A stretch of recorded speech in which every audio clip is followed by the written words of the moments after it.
Oke guys, welcome back to Cakra Diva Reinkarnasi dalam pembahasan alur cerita Renegade Immortal Shani episode ke-120. Seperti biasa kita review dulu pembahasan alur cerita ini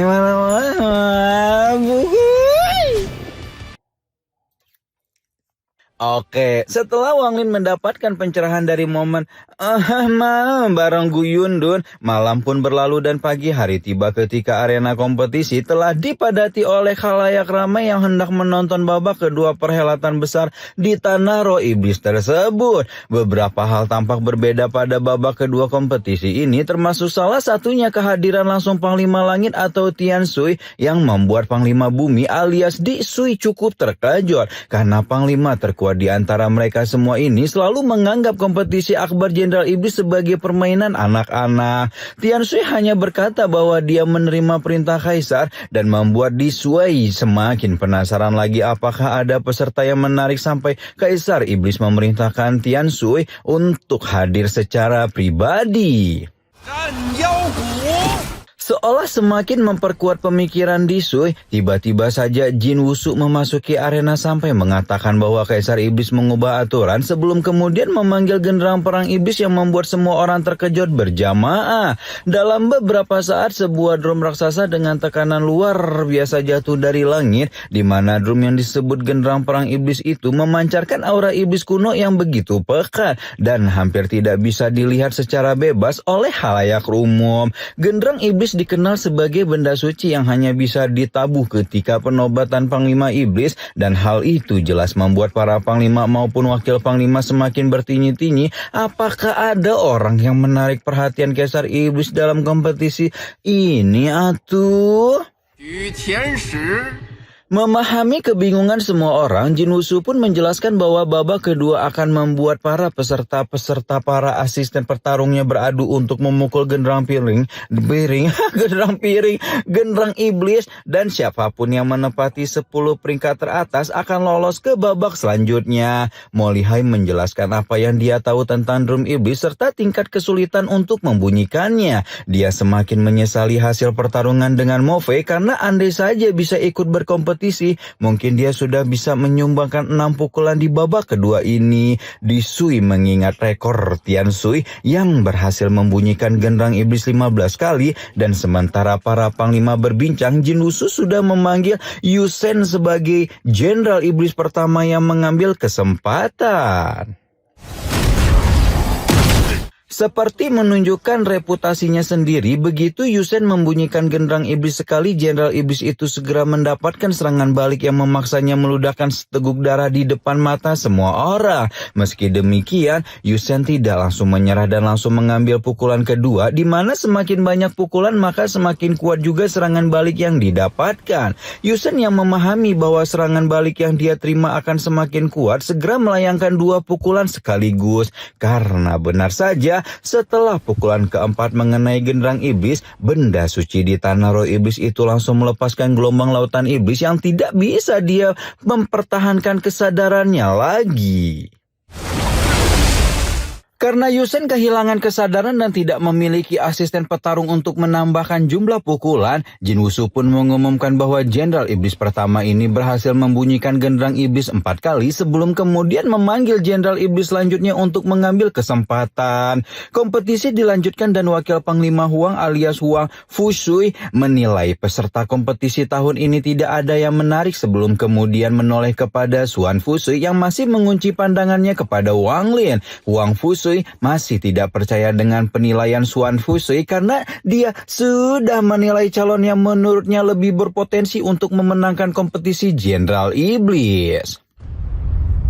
Sementara para panglima dan wakil panglima asyik yang gibah sendiri, Jin Wushu terus melanjutkan kompetisi dan sampai sekarang sudah banyak jenderal iblis yang mengambil kesempatan mereka masing-masing. Nah, kayaknya nih, karena di episode kemarin para asisten petarung pada jauh rame-rame, sekarang banyak jenderal iblis yang kehilangan penolong mereka dan hanya bisa mengandalkan diri sendiri untuk membunyikan genderang. Hanya segelintir jenderal iblis yang mampu membunyikan genderang lebih dari 5 kali, sampai Akhirnya tibalah giliran Morphe yang jelas langsung menyita perhatian semua orang karena dianggap sebagai Jenderal Iblis nomor 1 di seluruh distrik Tianyu, sekaligus kandidat terkuat sebagai pemenang kompetisi Jenderal Iblis.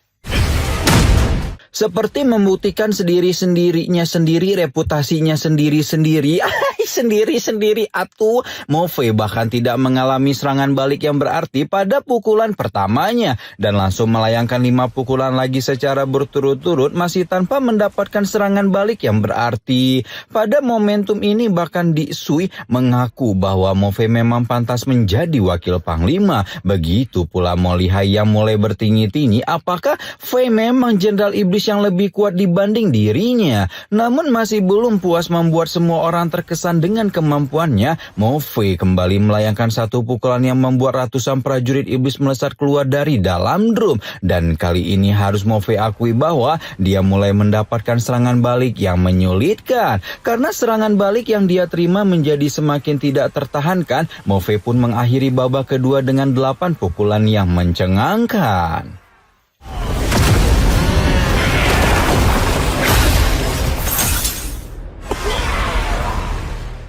Setelah tidak berhasil menahan serangan balik prajurit genderang iblis, topeng yang selama ini menutupi wajah Morphe pun pecah dan membuat Wang Lin cukup terkejut melihat kalau wajah Jenderal Iblis nomor 1 ini sangat mirip dengan pemuda yang dia lihat di kolam darah penjara Hong. Pencapaian Morphe dengan memukul genderang iblis 8 kali membuat standar kompetisi langsung berubah. Apalagi setelah itu asisten petarungnya yang berasal dari Sekte Pedang Daluo berhasil memukul 3 kali sehingga total pukulan yang didapat oleh Morphe adalah 11 kali dan membuat Mo Lihai seolah telah melihat kekalahannya sendiri. Setelah giliran Morphe selesai, Jin Wushu pun memanggil Wang Lin yang memang sengaja diletakkan pada urutan terakhir agar bisa mempermalukan sepuasnya.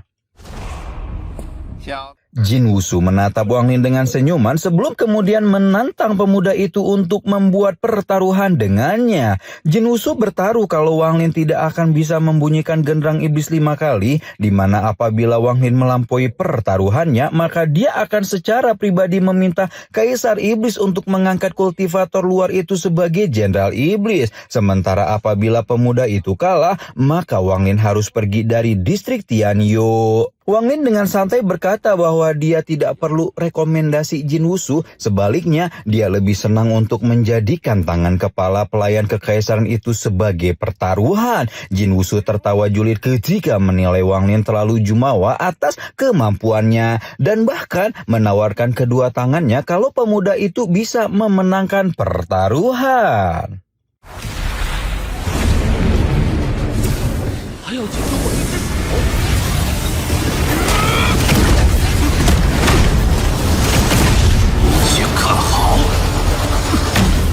Ternyata pemandangan yang membagongkan semua orang terjadi ketika Wang Lin tanpa diduga-duga membunyikan genderang iblis 4 kali tanpa menderita serangan balik dan membuat Xuan Fusui hanya bisa menghela napas melihat Wang Lin menjadi lebih mengerikan dibanding sebelumnya. Chen Tao juga menyindir Shi Xiao sekali lagi dan menekankan kembali bahwa adik seperguruannya memang merupakan seorang kultivator yang hebat. Wang Lin menagih janji Jin Wushu untuk menyerahkan tangannya, namun kepala pelayan kekaisaran yang juga terkejut bukan kepalang itu malah berdalih bahwa Wang Lin belum membunyikan lebih dari 6 kali. Wang Lin hanya terkekeh melihat orang-orang tipe Jin Wushu yang suka omon-omon gini memang pengecut semua dan berambisi untuk memaksa wasit pertandingan itu mengakui kekalahannya.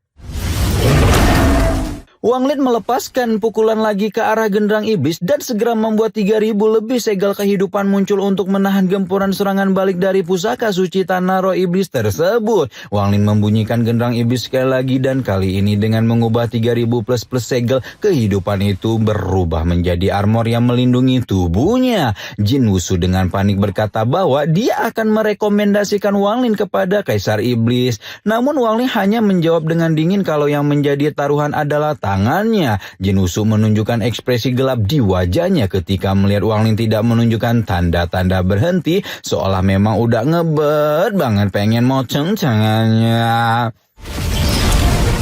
Situasi menjadi semakin menegangkan ketika Wang Lin membunyikan genderang iblis untuk ke-8 kalinya dan langsung memicu resonansi jalan langit yang bahkan membuat Panglima Bumi tergoncang. Sementara di sisi lain Jin Wushu masih berusaha mencari cara untuk menyelamatkan tangannya dan menyebut Wang Lin hanya meminjam kekuatan genderang untuk membunyikannya. Kepala pelayan kekaisaran itu menantang Wang Lin untuk membunyikan genderang 15 kali dan apabila kultivator dunia luar enggak tahu diri itu berhasil, maka Jin Wushu bersedia tangannya sendiri untuk Wang Lin. Mo Lihai udah agak panik dikit karena pukulan di atas 8 kali tidak akan bisa diterima oleh ahli transformasi jiwa. Namun Wang Lin tanpa ragu menerima tantangan tersebut sebelum kemudian membunyikan genderang iblis untuk ke-9 kalinya.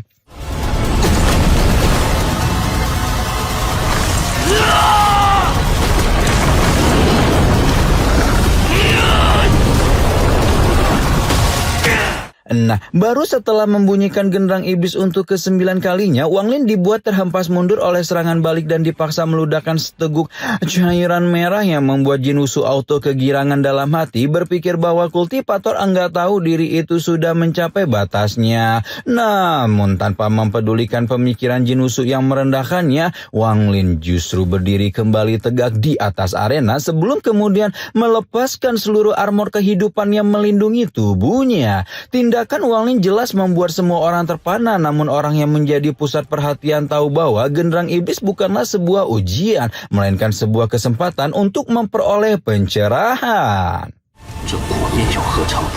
Tanpa menunggu lebih banyak waktu terbuang, Wang Lin langsung berkedip muncul di hadapan genderang iblis, menyentuhnya permukaan kulitnya sebelum mengetuknya pelan yang membuat suara genderang lembut namun begitu kuat dan dipenuhi niat dao di dalamnya menyebar ke segala arah. Wang Lin menyadari bahwa di dalam genderang iblis juga terdapat niat menentang dan dengan memantulkannya berarti Wang Lin telah menolak niat menentang tersebut. Karena itulah sekarang dia akan mengubah caranya membunyikan genderang dan berusaha menerima seluruh niat menentang yang ada di dalam genderang untuk mendapatkan pencerahan.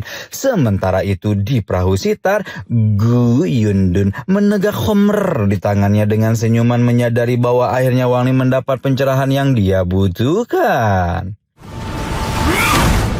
Sampai pada pukulan ke-12, Wang Lin merasa pikirannya terlempar ke masa lalu dan membuatnya menyaksikan kembali perjalanan hidupnya yang selalu dipenuhi cinta sekaligus juga kepedihan. Wang Lin mengingat kematian orang tuanya, sahabatnya, gurunya, sampai dengan kekasihnya yang membuat pemilik mutiara pembangkang surga itu terus bertinyi-tinyi. Kenapa setelah berkultivasi ratusan tahun dan melakukan pembantaian yang tak terhitung jumlahnya, dia masih belum bisa memberikan kesempatan yang tenang untuk orang-orang yang dia cintai. Suara genderang yang memilukan itu ternyata tidak hanya mempengaruhi Wang Lin, namun juga menggetarkan hati semua orang yang ada di sana. Dan pada akhirnya Wang Lin bisa melihat batas Rana Ascendan yang selalu dia damba-dambakan.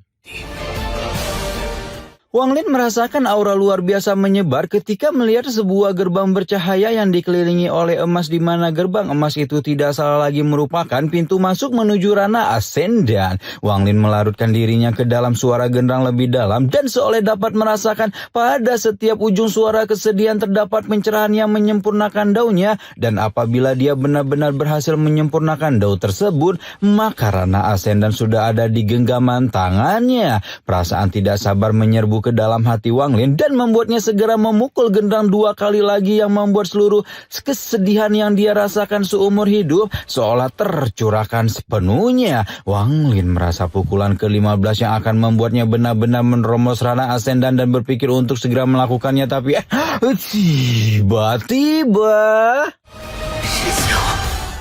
tiba-tiba saja bayangan Limon yang nyaris terkubur dalam ingatan kembali menyelinap ke benak Wang Lin dan membuat pemilik mutiara pembangkang surga itu akhirnya menyadari kenyataan kelam bahwa menerobos Rana Ascendan akan membuatnya melupakan semua obsesi, ingatan, bahkan cinta yang pernah ada di dalam hidupnya. Senyuman getir menghiasi wajah Wang Lin ketika menertawakan jalan langit yang begitu dingin dan tidak berperasaan karena memaksa seseorang untuk memutus hubungan dengan kehidupan masa lalu. lalunya. Meski demikian sudah berkali-kali Wang Lin tanamkan dalam dirinya bahwa mengikuti takdir langit bukanlah jalannya. Dan kali ini pun Wang Lin akan menunjukkan seperti apa cara berkultivasi dengan menantang surga. Dengan satu tebasan pedang abadi, Wang Lin menghancurkan gerbang ascendan yang telah dipersiapkan oleh langit, seolah menegaskan bahwa dia akan mencapai ranah ascendan dengan caranya sendiri, bukan dengan tunduk namun melawan, tidak dengan lupa namun dengan ingatan yang takkan bisa dipadamkan.